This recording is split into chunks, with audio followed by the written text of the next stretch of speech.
My stepson falsely accused me of hitting him. So I left my wife. My marriage and family life is destroyed. So here's the thing. I'm 40 years old, been married to my wife Rebecca, also 40, for 5 years. She's got 2 kids from her previous marriage, Zach, who's 10, and Chloe, who's 8. I have a daughter from my previous marriage too. Lucy, she's 7. Everything's been mostly good. Like, we had the usual ups and downs, but we made it work, blending our families together and all. At least I thought we were making it work, until one day Zach just wrecked everything. It was a regular Tuesday night, nothing special. I got home from work and the kids were already eating dinner. I sat down, Rebecca gave me a smile, and we just started chatting about whatever, the usual stuff. Then, out of nowhere, Zach looks at me across the table and says, "You hit me." Just like that, no buildup or anything. At first I thought it was some weird joke. Like, kids say dumb stuff all the time, right? So I just brushed it off and was like, "What are you talking about?" But Zach wasn't joking. He stood by it, saying that I hit him a few days ago when Rebecca wasn't home. I was stunned. I've never laid a hand on that kid, or anyone for that matter. I don't believe in that kind of discipline. And besides, I've never even felt the urge to. So I said, no, I didn't, and just looked at Rebecca, waiting for her to back me up. But instead of saying anything, she just stared at Zach and then turned to me like she was processing it. She didn't believe me. I could tell just from her face. I felt this panic set in. It's hard to explain, but it's like the room got smaller all of a sudden. I was stuck between wanting to defend myself and not knowing how to, because how do you argue with a lie like that? How do you prove you didn't do something when there's no proof either way? It was just his word against mine, and Rebecca's trust in me was cracking right in front of my eyes. "Are you serious?" I asked her, getting up from the table. "You really think I'd hit your kid?" She didn't answer directly, just said, "We need to talk about this." I tried to keep calm, but inside I was losing it. We went into the other room, and Zach stayed behind at the table with Chloe and Lucy, like nothing had happened. Rebecca shut the door, and that's when she started asking me straight up, "Did you hit him?" I said no, again, obviously, but she just kept pushing, asking me why Zach would lie about something like that. I had no idea. I still don't. Maybe it was attention, or maybe he was mad about something. All I knew was that I didn't do what he was accusing me of, and yet Rebecca didn't believe me. The more we went back and forth, the more defensive I got, and it just made things worse. She was in full-on mama bear mode, like I was the enemy now. Finally, I just snapped. "I'm not staying here if you think I'm some kind of abuser, Rebecca. I'm not risking my life, or my daughter's life over this." I stormed out of the house, not even knowing where I was going. I just needed air. I called my best friend Dan. I was pacing up and down the street, trying to make sense of everything. Dan's the kind of guy who doesn't sugarcoat stuff, and he wasn't having any of it. "Dude," he said, "you need to get the hell out of there. Now." I wasn't sure what to do, honestly. Like, this was my home, my family, and I didn't want to walk away. But Dan wasn't wrong either. He said, "Look, no one's going to believe you over a kid. It's not fair, but it's the way it is. And if things go south, you could lose Lucy." That hit me hard. It hadn't even crossed my mind yet that things could get that bad. But once Dan said it, I couldn't stop thinking about it. What if it escalated? What if Zach doubled down and said something worse, or Rebecca went to the police? It would be his word against mine, and I had no idea how that would play out. I walked around the block for what felt like hours, my mind racing. I knew deep down what I had to do, even though it felt like ripping my life apart. Eventually, I went back to the house. Rebecca was still sitting in the living room, and Zach had gone to bed. I told her we needed to talk, like, really talk. I sat her down, took a deep breath, and said, "Look, I didn't hit him. I don't know why he's saying that, and at this point, I don't even care why anymore. What I do care about is that I don't feel safe in this house." She looked at me like I'd just slapped her across the face. "Safe? What do you mean you don't feel safe?" "I mean, if you don't believe me, I can't stay here. If you're already on his side, how long until something worse happens? What if Zach says something else? Something that could ruin my life or take Lucy away from me?" I could feel my voice shaking. "I can't risk it." Rebecca just sat there, silent. I think she knew I was right, but she didn't want to admit it. I tried to stay calm, but inside I was a mess. I told her I understood why she was protecting her son, and I didn't blame her for that. But I wasn't going to stick around and wait for the next accusation to happen. The last thing I wanted was to be near someone who could turn on me at any moment. I packed a bag for me and Lucy. Rebecca didn't stop me, didn't even say anything. I think she was still in shock, honestly. As I walked out the door, I told her, "We can talk later, but for now, I need space. I need you to only contact me through text, no calls." She just nodded. I left without looking back. That night, Lucy and I stayed at my parents' place. I didn't tell Lucy the full story, just said we were visiting Grandma and Grandpa for a little while. I didn't sleep that night. Couldn't. My mind kept replaying the conversation over and over, wondering how we got here. How did a kid's lie destroy everything? It was like I could already see the road ahead, and it didn't look good. Things were never going to be the same. After leaving, things got really quiet. Rebecca and I barely spoke for the first few days. It's like we were both walking on eggshells. I'd hear my phone buzz with a message from her, and my stomach would drop every time, wondering what kind of crap she was going to throw at me now. But to be honest, the texts weren't anything like I expected. At first, Rebecca was all over the place. I don't blame her. I mean, one second she was pissed, then she was apologizing, and then she'd send me a wall of text asking to meet and talk things out. It was exhausting. I'd read her messages, but most of the time I didn't respond right away. I didn't know what to say. What was the point of talking in circles if she wasn't going to believe me? The weirdest thing, though, was how quickly she went from blaming me to blaming herself. It was like a switch flipped. One minute, she was saying, "I'm just trying to protect my son." And the next, it was, "Maybe I overreacted. Maybe I didn't think it through." But by then, the damage was already done. Honestly, I don't think she even knew what she wanted. Part of her was probably thinking she could smooth it over, act like things could go back to normal if we just talked. But there was no going back. Not after she looked me in the eyes and doubted me like that. The problem is, once you cross that line, you can't just uncross it. Those first few weeks after I left were brutal. I was stuck between trying to protect myself and wondering if I was doing the right thing by walking away. I missed Rebecca, sure, but every time I thought about her, I saw that moment in my head when she sided with Zach without even hearing me out. It was like this tape playing over and over in my brain, and I couldn't turn it off. Lucy adjusted way better than I thought she would. She didn't ask a lot of questions, which I was thankful for. I just told her we were staying with Grandma and Grandpa for a while, and she accepted it. Kids are way more resilient than we give them credit for. I tried to keep things as normal as possible for her. We'd go to the park, play games, keep up with her schoolwork. I wanted her life to feel steady, even though mine was unraveling. Meanwhile, Rebecca's texts kept coming in, and they started getting desperate. She was saying things like, "I miss you," and "We can fix this." But how do you fix something like that? How do you just move past the fact that she was willing to believe her son's lie without even blinking? I told her the same thing every time. I'm not coming back until I know it's safe for me and Lucy. That was the bottom line. No matter how much I missed her, I couldn't risk everything on her just deciding to trust me again. That kind of trust doesn't just snap back like a rubber band. The moment everything shifted. Then one day, about 3 weeks after I left, I get a message from Rebecca that made me freeze.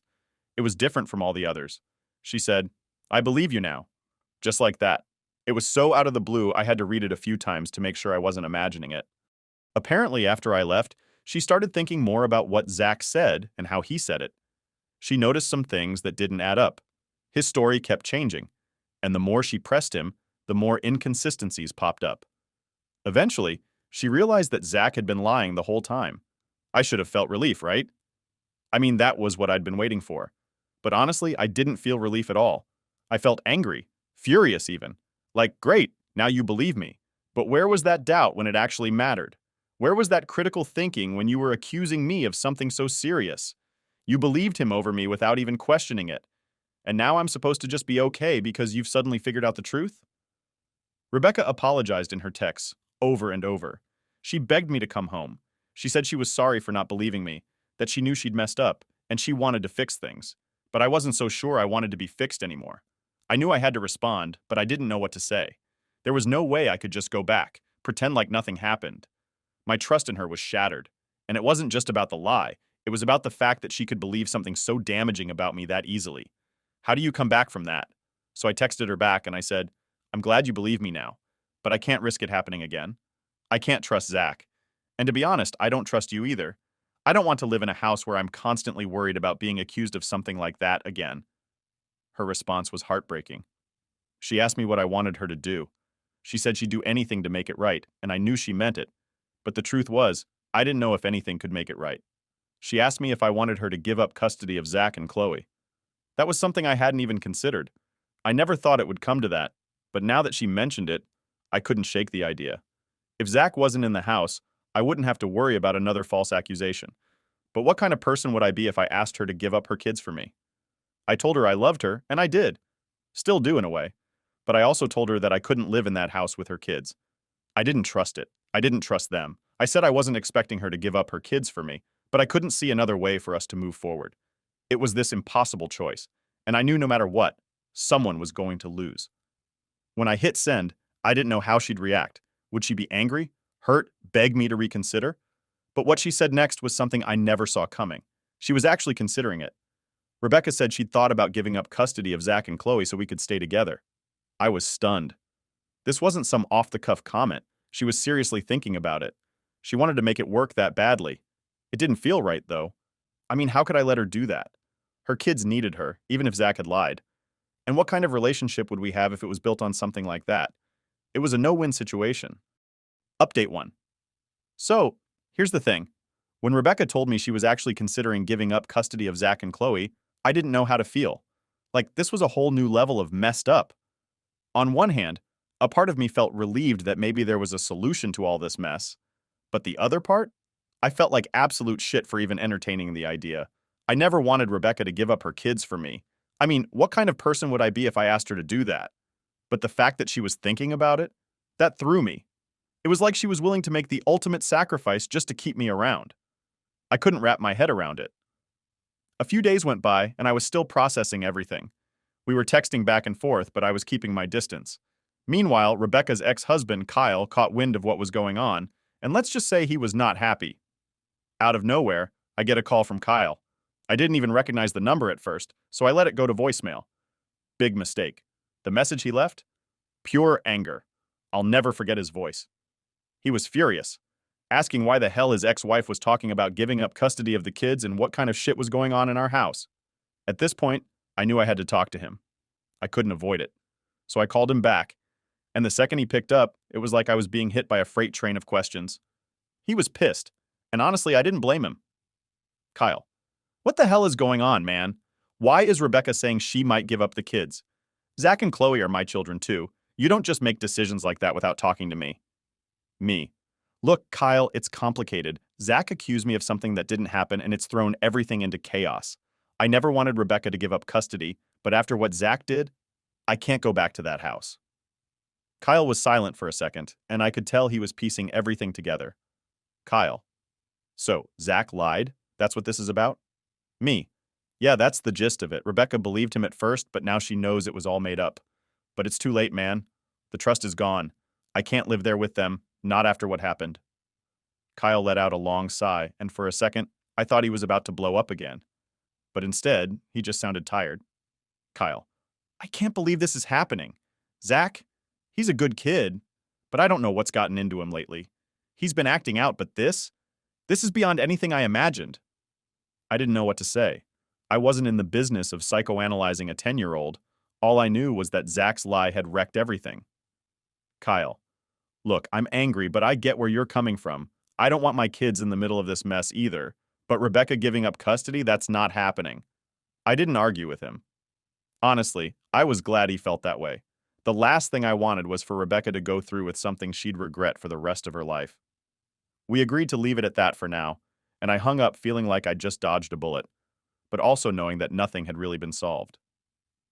A few days later, Rebecca texted me again. This time, it was different. There was no apology, no back and forth about custody. She wanted to meet in person. She said she needed to talk face to face, no more texting. I wasn't sure I was ready for that. I mean, yeah, we'd been married for 5 years, but seeing her in person after everything felt like too much. Still, I agreed, mostly because I didn't see how we could keep texting forever. We had to face each other at some point. We met at a park halfway between my parents' place and the house. When I got there, she was sitting on a bench, looking like she hadn't slept in days. Her eyes were red, and she had this desperate look on her face. I sat down next to her, leaving enough space between us that it didn't feel too close. Rebecca. I'm losing everything. I can't do this anymore. I didn't know how to respond. What do you say to that? I felt like I'd already lost everything too. Me. I'm sorry, Rebecca. I didn't want it to be like this. She just shook her head and looked away, tears starting to well up in her eyes. Rebecca. I can't believe my own son lied like that. I can't even look at him right now. He's staying with Kyle full time, and I don't even know when I'll see him again. There it was, the raw truth. Rebecca was falling apart, and Zach had wrecked not only my life but hers too. I didn't want to see her like that, but at the same time, I couldn't forget what she'd done. She had doubted me when I needed her trust the most. Me. Look, I don't know what to say. I'm not sure there's anything to fix here. I can't come back. Not with Zach in the picture.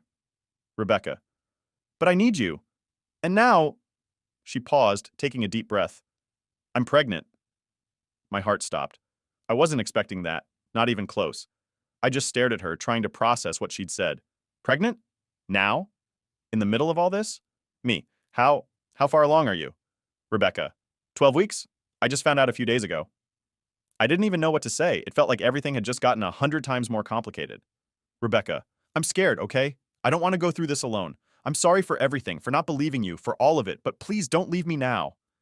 I could see the panic in her eyes, and for a second, I felt guilty. Like maybe I was abandoning her.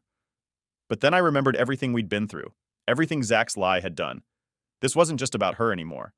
It was about protecting Lucy and myself, too. Me.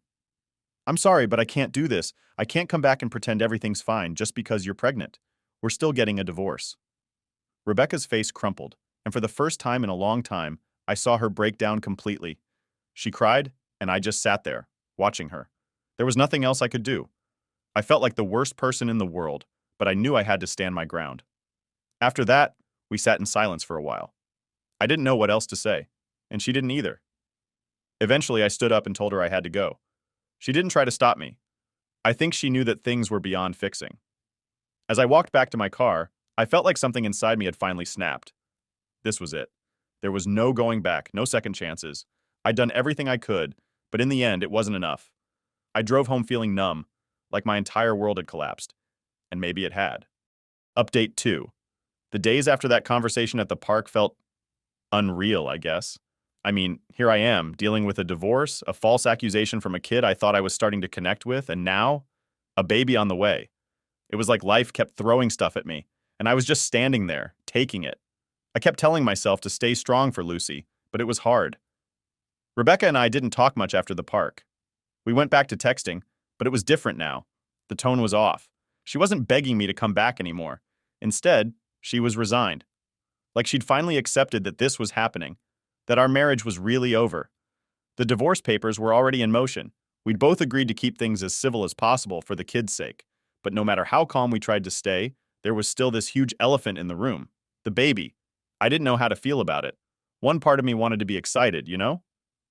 A baby is a big deal, and under normal circumstances, I probably would have been over the moon. But these weren't normal circumstances. Not even close. I was angry, confused, and honestly scared out of my mind about how this was going to play out. Co-parenting with Rebecca was already going to be complicated with Lucy, and now we were adding a newborn to the mix? I tried not to think too much about the future, though.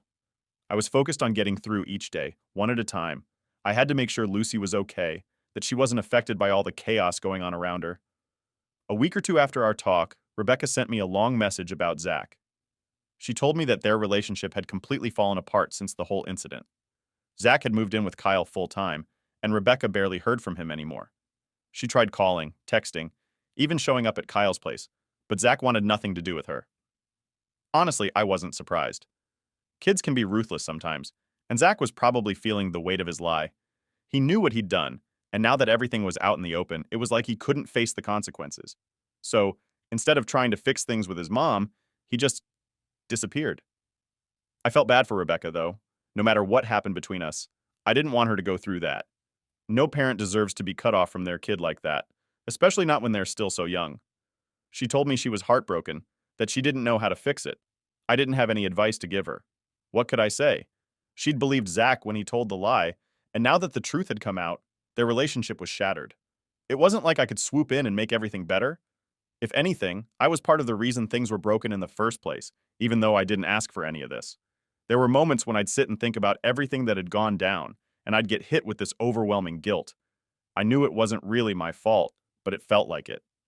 Rebecca was losing her relationship with Zach, and she was going to have to go through this pregnancy alone. She had to deal with a divorce, raising Chloe, and managing a broken relationship with her son, all at the same time.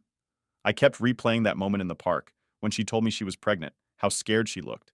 And now, here I was, living at my parents' place with Lucy, and Rebecca was left to pick up the pieces. It was hard not to feel responsible for some of it, even though I knew it was Zach's lie that started all of this. But that's the thing about guilt. It doesn't care about logic. I didn't reach out to Rebecca to talk about it, though. I kept my distance. I figured the less we talked, the easier it would be to get through the divorce and move on. But that didn't stop the guilt from creeping in, especially at night when I was alone with my thoughts. After a few more weeks, things started to settle down a bit. The legal stuff was moving along, and Rebecca and I had come to an agreement about Lucy. We'd share custody, and I'd make sure to stay involved as much as possible. It wasn't the perfect setup, but it was better than nothing. Rebecca was still struggling with Zach, though. She'd tried to reach out again, but Kyle wasn't having it.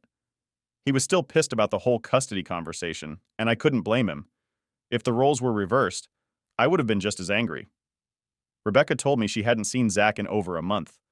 He was ghosting her, and she didn't know how to handle it. She even tried talking to Chloe about it, but that just made things worse. Chloe was confused and upset about everything, and she didn't want to be stuck in the middle. The whole family dynamic had completely fallen apart. I didn't know how to help. I wasn't in a position to offer advice or be there for Rebecca in the way I used to. I had to focus on Lucy, on building a stable life for the two of us. But still, hearing Rebecca's messages, it was like a punch to the gut. I could hear the pain in her words, and I hated that I couldn't do anything about it. Rebecca's pregnancy continued to be the big, looming thing in the background. Every few days, she'd update me on how she was feeling, how the baby was doing.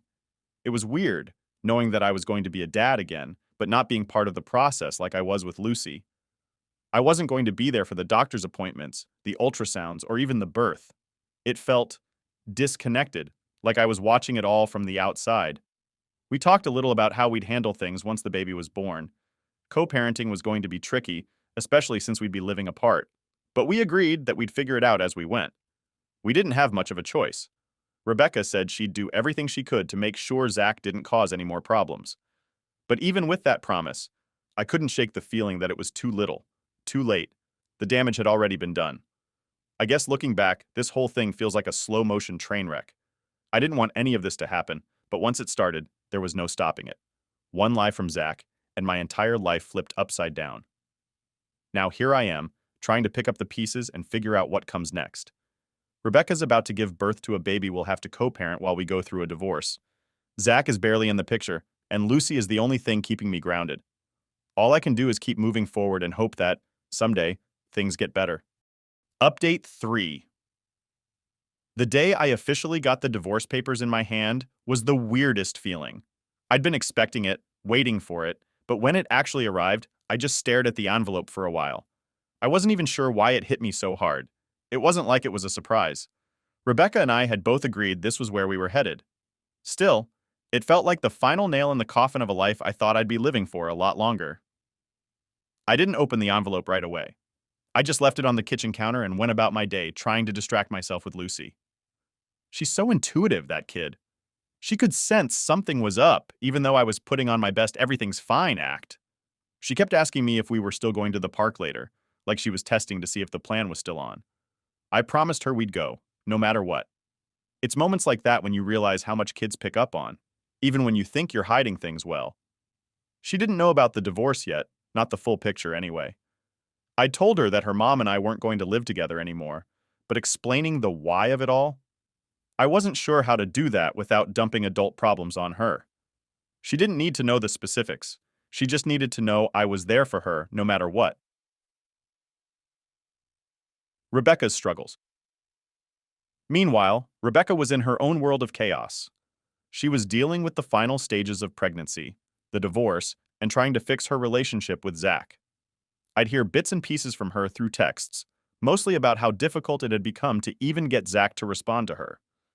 He was still living full-time with Kyle, and from what she told me, he was barely talking to her. I didn't say much when she'd vent about it. I mean, what could I say? It wasn't like I could swoop in and fix that relationship for her.